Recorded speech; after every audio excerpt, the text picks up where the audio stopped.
Your reaction shows that you are happy to learn about reactions. Let's learn more about reactions. Do you know about endothermic and exothermic reactions? First, remember the meaning of exo and endo. Exo means release and endo means absorb. And do you know about thermic? It means heat. So endothermic reactions are those which absorb heat and heat is released in exothermic reactions. Okay, can you give me an example of an exothermic reaction? Oh yes, you are right. Burning of matchstick gives out heat. It is an exothermic reaction. Now, can you give an example of an endothermic reaction? Wow, you are right again. Evaporation is happening as heat is being absorbed by water and molecules are getting away from each other. Look at this picture. This picture is a photosynthesis process in plants. Can you tell which reaction this is? You have understood it well. Photosynthesis is an endothermic process as plants take heat energy from sun and convert them into glucose with the help of water and carbon dioxide. Exo and endo. Exo means release and endo means absorb. And do you know about thermic? It means heat. So endothermic reactions are those which absorb heat and heat is released in exothermic reactions.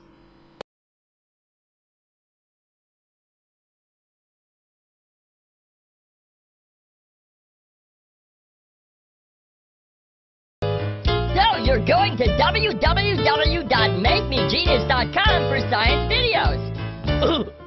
It also has lots of interesting facts and PowerPoint presentations for children.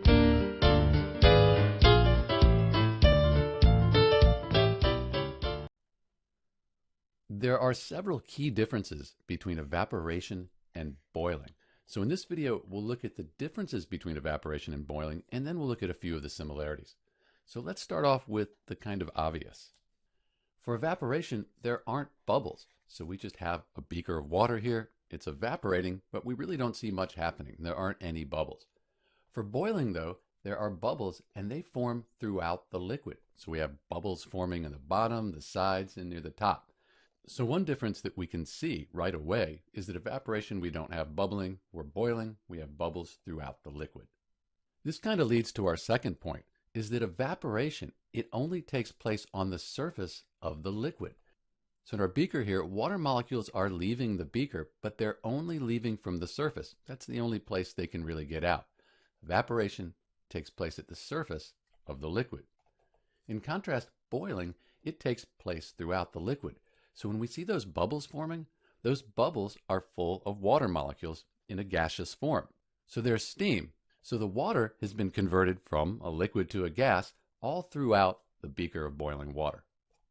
We should also note that evaporation, it's a slower process. It doesn't take place very quickly. This beaker of water could take days, maybe a week or so to evaporate, for it all to change from liquid to gas. But boiling's a much faster process. So we add that energy, it makes the water molecules leave more quickly, and this beaker of water here could be gone in a few hours.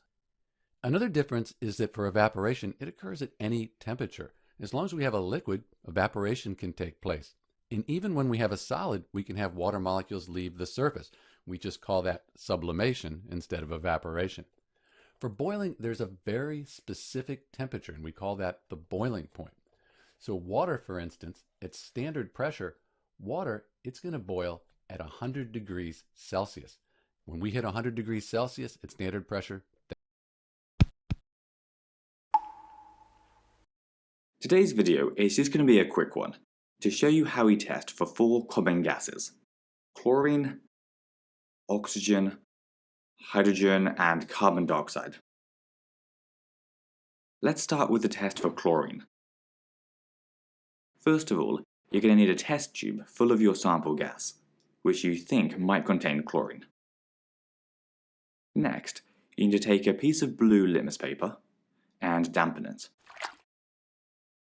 Then, as you put the damp blue litmus paper into the test tube, if chlorine is present, the paper will turn from blue to white.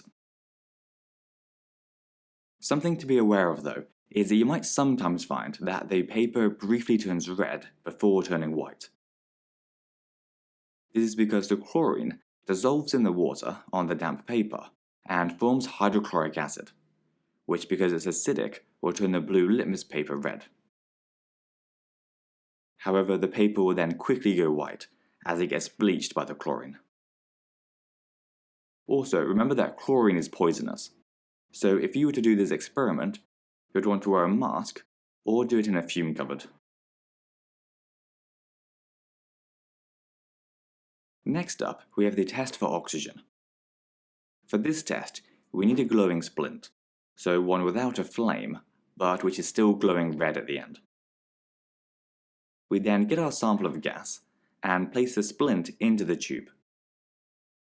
If the gas is oxygen, the glowing splint will relight, because burning requires oxygen, and so if we supply loads of oxygen to our splint, the reaction will spark up again.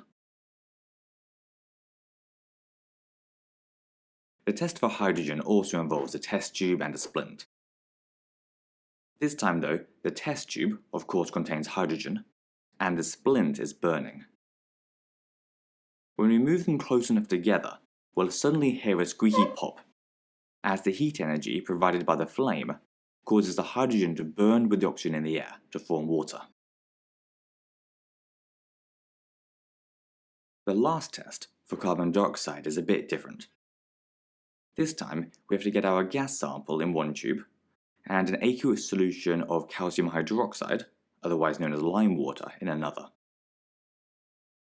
We then bubble the gas sample through the calcium hydroxide, and as long as the gas is carbon dioxide, this will cause the solution to go cloudy, as the CO2 and calcium hydroxide react to form calcium carbonates and water.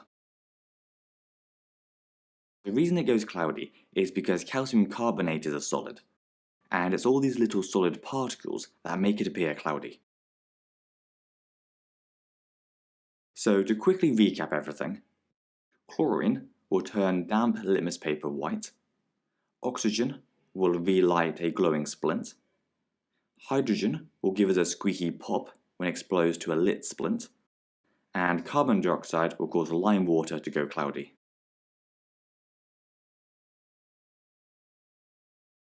Anyway, that's all for today, so hope you enjoyed it, and we'll see you next time.